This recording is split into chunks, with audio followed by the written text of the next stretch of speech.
Hello Facebook বন্ধুরা, আশা করি ভালো আছেন। আমিও ভালো আছি আলহামদুলিল্লাহ। সবার আসসালামু আলাইকুম। বিশেষ করে আজকে আমি একটি কথা বলবো।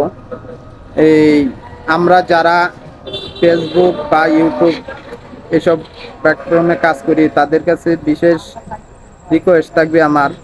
বিভিন্ন জায়গায় ওই বন্যায় ক্ষতিগ্রস্ত মানুষের ঘর বাড়ি বা গরু বাছুর অনেক কিছু সম্পদ নষ্ট হয়েছে, কিন্তু আমরা যারা দেখা যাচ্ছে যে এই ভিডিও করে ফেসবুকে ভিডিও, ইউটিউবে ভিডিও বা বিভিন্ন এই ভাবে টাকা ইনকাম করি, ওরা সাধারণ মানুষ আমাদের ভিডিও দেখে বলেই আমরা টাকা ইনকাম করতে পারি। বা দেশের বাইরে প্রবাসী ভাই যারা আছে, আমরা ফেসবুক ইউটিউবে যারা কাজ করি বা টাকা আর্নিং করতে পারি।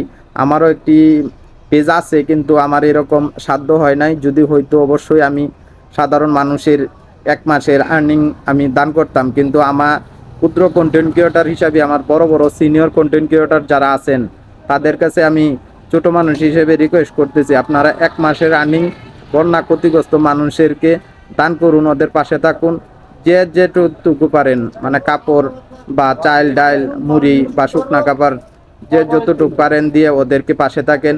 দেখেন ওদের অবস্থা, ভিডিওগুলো দেখলে মানে চোখে পানি ধরে রাখা যায় না, কি অবস্থা। আমাদেরকেও এরকম হতে পারে। তাই আমার রিকোয়েস্ট, ওই বন্যা ক্ষতিগ্রস্ত মানুষের পাশে থাকবেন সবসময় দুঃখে সুখে। কারণ ওদের জন্যই আমরা আজ বিশাল বড় বড় কন্টেন্ট ক্রিয়েটর হতে পারছি, বা আমাদের ভিডিও দেখে দেশের বাইরে বিভিন্ন জায়গায় ওদের শেয়ার দিয়ে প্রচার করে। তাই আমাদের উচিত ওদের পাশে থাকা। ধন্যবাদ সকলকেই। আমার এই ভিডিওটি সবাই শেয়ার করে দিবেন আর সবাই পাশে থাকবেন। ধন্যবাদ সকলকেই।